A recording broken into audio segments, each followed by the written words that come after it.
చెప్తే ఊరుకుంటామా? అబద్ధాలు చెప్తే ఊరుకోం. నిజాలు చెప్తే ఓకే.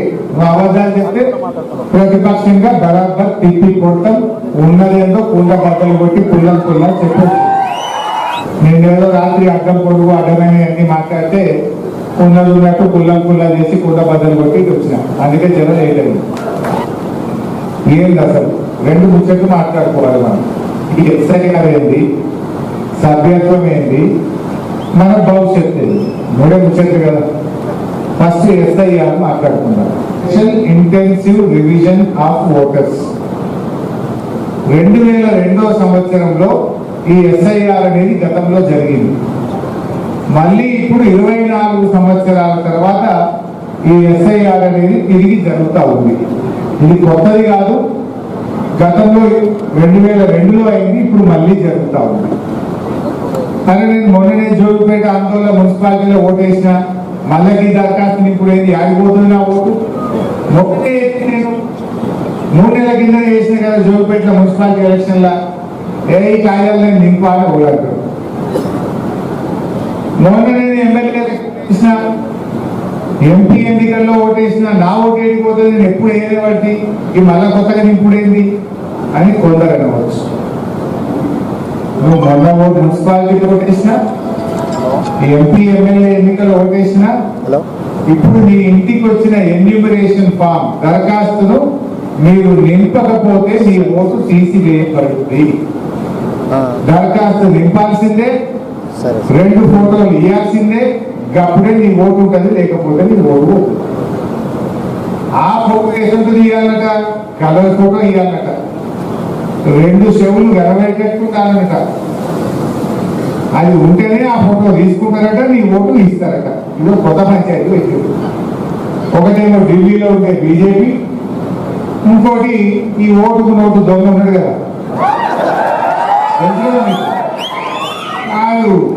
ఒకటికే పైసలు ఇచ్చిన కేసు 2 గంటలు దొరికినోడు. ఇద్దరు కలిసి మన ఓట్లు తీసేసే కథ చేస్తారు. అందుకే మనం జాగ్రత్తగా ఉండాలి. ఓడిపోయింది అంటున్నారు. అస్సాంలో లక్షల ఓట్లు తీసేసిండ్రు, ఆడ బీజేపీ వాళ్ళు గోల్మాల్ చేసిండ్రు, ఓడగొట్టిండ్రు అంటున్నారు. మన తమిళనాడులో ఓట్లను తీసేసిండ్రు, డిఎంకే పార్టీ ఓడిపోయింది అంటున్నారు. మరి మనం కూడా గోల్మాల్ కానిద్దామా? బరాబర్ లెక్క కరెక్ట్ చూసుకుందామా? చూడాలంటే దీనికి ఎవరు మరి కర్త కర్మ క్రియ? మీరే.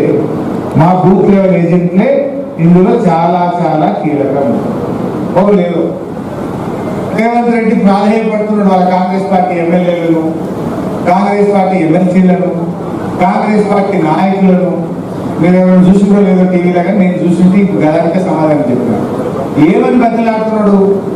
అరే మనం ఏం తప్పు చేసుకున్నా తప్పి, మనం ఏం స్కీమ్ బంద్ చేస్తున్నాం, అన్ని నడుపుతున్నాం కదా. వాళ్ళు బీఆర్ఎస్ వాళ్ళు అంతగానం అంటా ఉంటే మీరు ఎందుకు మాట్లాడతలేరు? ఏం కమి చేసినాము అని రేవంత్ రెడ్డి మాట్లాడుతున్నాం. ఏ స్కీమ్ బంద్ చేసినాము అనుకుంటున్నాం. నువ్వు రేవంత్ రెడ్డికి ఆయన ఈ పైన కనబడతలేదు, ఆయన ఈ పువ్వు ఆయన కనబడతలేదు. నువ్వు జూబ్లీ హిల్స్ ప్యాలెస్ లో కూర్చొని చుట్టూ 100 మంది పోలీసు వాళ్ళని పెట్టుకొని, ఇనుప కంచెలు పెట్టుకొని, బ్యారికేడ్ పెట్టుకొని కూర్చుంటే నీకు ఏమర్థం అవుతుంది? రేవంత్ రా, జనంలోకి రా. పబ్లిక్ వస్తే ఏం బంద్ చేసినావో, ఏం తక్కువైందో ప్రజలు చెప్పడానికి సిద్ధంగా ఉన్నాం. నువ్వు వచ్చినాక విద్యార్థుల ఫీజు రీఎంబర్స్మెంట్ బంద్ కాలేదా? పిల్లల చదువులకు ఫీజు రీఎంబర్స్మెంట్ వస్తుందా? 20 లక్షల మంది పిల్లల ఎస్సీ ఎస్టీ బీసీ పిల్లలకు 200 సంవత్సరాల నుంచి ₹1 ఇవ్వకుండా పిల్లల చదువులు ఆగం చేసిన రేవంత్ రెడ్డి. మా దళిత బిడ్డల కేసీఆర్ దళిత బంధు 10 లక్షలు ఇచ్చిండు. నువ్వేమన్నావు బిడ్డ? ఏ 10 కాదు 12 ఇస్తా అన్నాడు. 12 లేదు 10 లేదు. దళిత బంధు బంద్ అయిందా లేదా? అదే విధంగా మా ముదిరాజులు, మా గంగపుత్రులు, వానకాలం వచ్చిందంటే మా క్రాంతి వచ్చి సింగూరులో ఏ పిల్లలు పోతుండే, ఊరికి చేప పిల్లలు పోతుండే. ఇప్పుడు అర్థం కాదు. రేవంత్ రెడ్డి వచ్చినాక రొయ్య పిల్లలు బంద్ అయింది, చేప పిల్లలు పోసుడు బంద్ అయింది. ముదిరాజులు నాగం పెట్టు, యాదవులు నాగం పెట్టు, గౌండ్లకు ఇచ్చే ఎక్స్గ్రేషియా బంద్ పెట్టు. BC corporation, SC corporation, ST corporation ద్వారా 2.5 సంవత్సరాలుగా నయా పైసలు కూడా ఇవ్వలేను. కేసీఆర్ గారు ఉన్నప్పుడు ఎస్సీ ఎస్టీ బీసీలకు వివిధ కార్పొరేషన్ పథకాల ద్వారా వేల కోట్ల రూపాయల పథకాలు అందినాయి. రేవంత్ వచ్చిండు మొత్తం బంద్ అయింది. నీకు అర్థమైతే లేదు రేవంత్ రెడ్డి. మరి నీ ఇంటెలిజెన్స్ పనిచేయలేదా? మరి నీకు సమాచార లోపం ఉందో కానీ కార్పొరేషన్లు బంద్ అయినాయి, లోన్లు బీసీ బంద్ అయింది, దళిత బంద్ అయింది, గొర్రె పిల్లలు బంద్ అయింది, శాప పిల్లలు బంద్ అయింది, పిల్లల స్కాలర్షిప్లు బంద్ అయింది, కేసీఆర్ కిట్ బంద్ అయింది. ఏది చక్కగా ఉన్నది నీ కథ? రైతు బంధుగా చక్కగా వేసినావా? అప్పుడేమో ఈ సిపాయి కేసీఆర్ బరాబర్ 2 పంటలకు ఇచ్చిండు. ఈ సిపాయి ఏమంటున్నాడు? 2 కాదు 3 పంటలకు ఇవ్వాలి, పునాస కూడా ఇవ్వాలన్నాడు. అన్నాడు అలేదా? 3 పంటలకు ఇవ్వాలన్న ఈ సిపాయి ఇప్పుడు 3 పంటలకు రైతు బంధు ఎక్కువ వచ్చిండు. ఓసారి మొత్తానికి 9,000 కోట్లు ఎక్కువ వచ్చిండు, ఓసారి 5,000 కోట్లు ఎక్కువ వచ్చిండు, ఓసారి 4,000 కోట్లు ఎక్కువ వచ్చిండు, ఇంకోసారి 500 1000 కొట్టిండు. మొత్తం 19,000 కోట్ల రూపాయల రైతు బంధు ఎక్కువ రేవంత్ రెడ్డి. నీకు ఇంటికాడ కూర్చుంటే ఆ జూబ్లీ ప్యాలెస్ లో కూర్చుంటే నీకు వినబట్టలేదు, కనబట్టలేదు. రా ఆ జోగుపేట ఏ ఊరికి పోదామో దా, రైతు బంధు పడ్డా లేదా అవిదంతా పెట్టింది. ఇప్పుడు వానకాలం శుభ్రం చేసినాం అంటే మనం మర్చిపోతాం, అంత అమాయకులం. యాసంగి ఎగ్గొట్టినా ఇక అంత మర్చిపోతాం, వానకాలం ఎత్తే అనుకుంటాం. మరి రేవంత్ రెడ్డి నేను ఏం పని చేసినా మీరు మాట్లాడుతుంది అని మీ ఎమ్మెల్యేలు నలబట్టింది. ఎమ్మెల్యేలు ఊళ్ళో పోతే జనం తిరగబడుతుంది, ఉరికిస్తుంది. ఏమైనా రైతు బంధు ఎప్పుడెత్తావు అని అడుగుతలేదా? మరి మాట్లాడంటే ఏం మాట్లాడాలి? మీ స్కామ్లో మీరు మాట్లాడమంటావా? హ్యాండ్ రోడ్లలో స్కామ్ చేసినాం, గురుకుల టెండర్లలో స్కామ్ చేసినాం, పంచాయతీ రాజ్లలో స్కామ్ చేసినాం, లేకపోతే మన విద్యుత్ స్కామ్ చేసినాం, సివిల్ సప్లైస్ వడ్లలో స్కామ్ చేసినాం, హైడ్రాలో స్కామ్ చేసినాం, ఎన్టీపీలో స్కామ్ చేసినాం, బొగ్గుల స్కామ్ చేసినాం, సింగరేణిలో స్కామ్ చేసినాం. పెద్ద లిస్టు చదవమంటే ఏమని మాట్లాడాలి? మీ కాంగ్రెస్ నాయకులు మీ స్కామ్ల మీద మాట్లాడమంటావా? పోయిన సంవత్సరం చెప్పారు, అంతకుముందు సంవత్సరం చెప్పారు, ఈ సంవత్సరం కూడా చెప్పారు. బడ్జెట్ లో ఇందిరమ్మ ఆత్మీయ భరోసా. పాపం ఆ ఇందిరమ్మ పైన ఎంత బాధపడుతుందో నా పేరు కదా అని చెప్తారు. ఆమె పేరు పెట్టుకునేందుకు పోయి ఎగబెట్టుడేందుకు?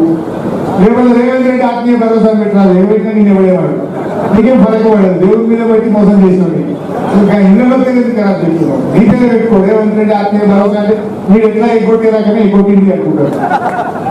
రైతు కూలీలకు ఏడాదికి 12,000 ఇస్తాం, నెలకు 1000 రూపాయలు ఇస్తామన్నారు. ఈ వారం వచ్చింది. కూలీలకు మోసం, రైతులకు మోసం, నిరుద్యోగులకు మోసం, విద్యార్థులకు మోసం, మహిళలకు మోసం. అసలు మోసం చేయడం ఎగబెట్టడం ఎవడున్నాడు? కేసీఆర్ ఇచ్చుకుంటూ పోవు, రేవంత్ రెడ్డి బంద్ పెట్టుకుంటూ పోవు. ఇది తప్ప ఇంకేమంటున్నదా? ఈ మధ్య ఎక్కడ సర్వే జరిగినా, ఎక్కడ రిపోర్ట్ వచ్చినా ఏమంటుంది? ఈ స్కాముల ప్రభుత్వం పోవాలి, స్కీముల కేసీఆర్ మళ్ళీ రావాలి, మళ్ళీ స్కీముల గవర్నమెంట్ రావాలి, కేసీఆర్ రావాలనేటువంటి నినాదం ఎలా రాష్ట్రం మొత్తం కూడా ఇరబెట్టాలి. రేవంత్ రెడ్డి అన్నాడు భూమి బద్దలైనా సూర్యుడు అటున్నాడు ఇటు వచ్చినా నువ్వు అన్న డైలాగే నీకు చెప్తున్నా రేవంత్ రెడ్డి. నువ్వు తల కిందులు పెట్టినా, కాళ్ళు మీది పెట్టినా, తలకాయ కింది పెట్టినా, అటున్న సూర్యుడు ఇటు వచ్చినా, కంపం వచ్చినా, భూమి బద్దలైనా మళ్ళీ వచ్చే గవర్నమెంట్ బీఆర్ఎస్ గవర్నమెంట్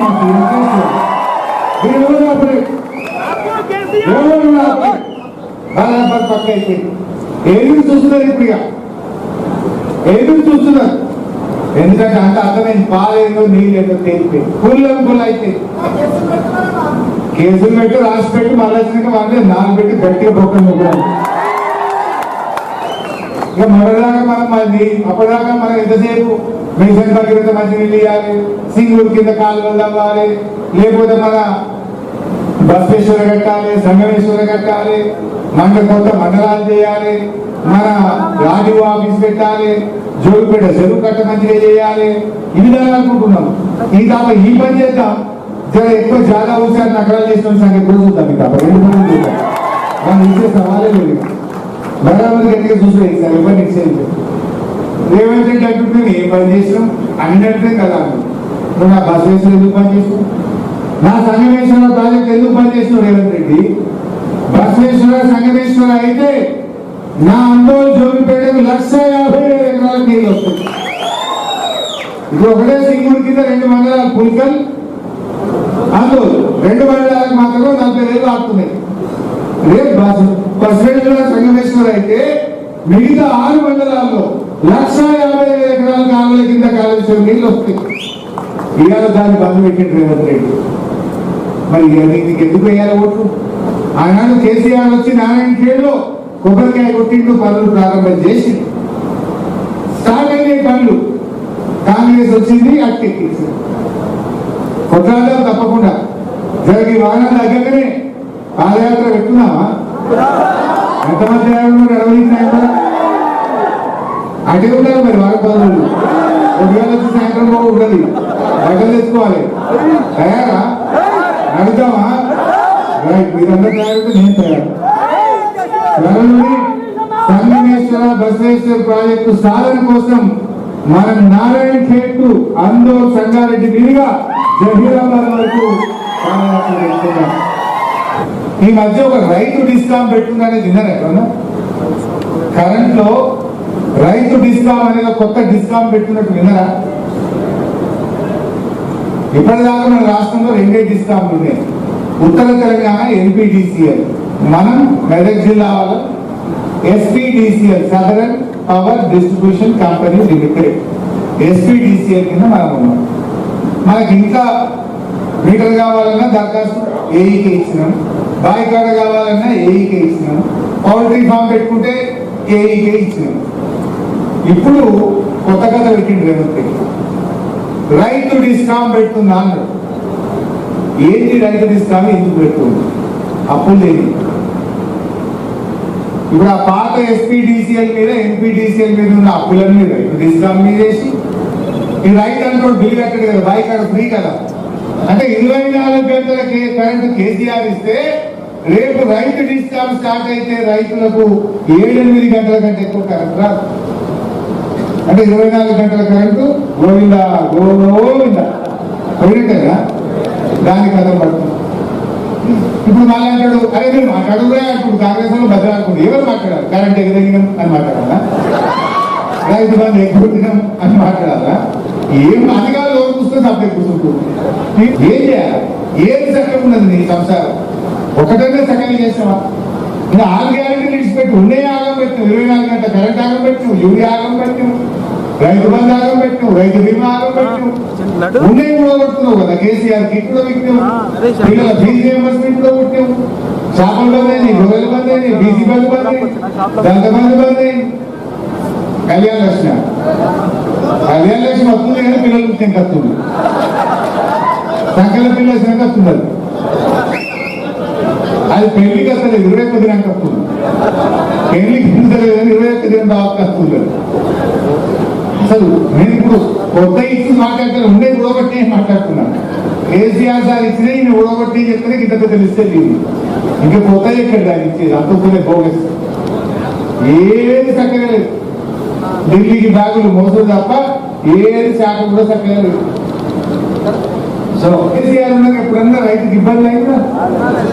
అలాగే సింగూరు మన మధ్య శాతకాలం ఇప్పుడు సింగూరు బంద్ పెట్టింది కానీ అయిపోలేదు. ఉన్న నీళ్ళు ఖాళీ చేసి పారేసారు, మంచి నీళ్ళకి దిక్కు లేదు, కరువు వస్తుంది ఎల్లీను అంటారు. మరి ఏం కావాలి? ఏం కావాలి? మీ తప్పు వల్ల మా రైతులు ఎందుకు కష్టం అనుభవించారు? రైతులందరికీ రాష్ట్ర ప్రభుత్వం తప్పు చేసింది కనుక క్రాప్ హాలిడే డిక్లేర్ చేయాలి. సింగూరు కింద 40,000 ఎకరాలకు ప్రభుత్వం ఇన్పుట్ సబ్సిడీ ఇవ్వాలని డిమాండ్ చేస్తా ఉన్నా. అరే ఉన్న నీళ్ళు ఖాళీ చేసి మమ్మల్ని కొట్టేట్లా? మరి ఎందుకు రిపేర్ చేయాలి? మనం ఎండాకాలంలో చేస్తా, జల్దీ చేస్తా అంటుంది. వానాకాలం వచ్చే వానలు వడబట్టే ఇదివరకు సగం పావుల పని కూడా కాదు, ఇవాళ రైతుల్ని ఆగం చేసేటువంటి పరిస్థితి. ఒకరైనా సగం ఉన్నది. ఇవాళ ఏ రంగం చూసినా అదే రకమైనటువంటి పరిస్థితి.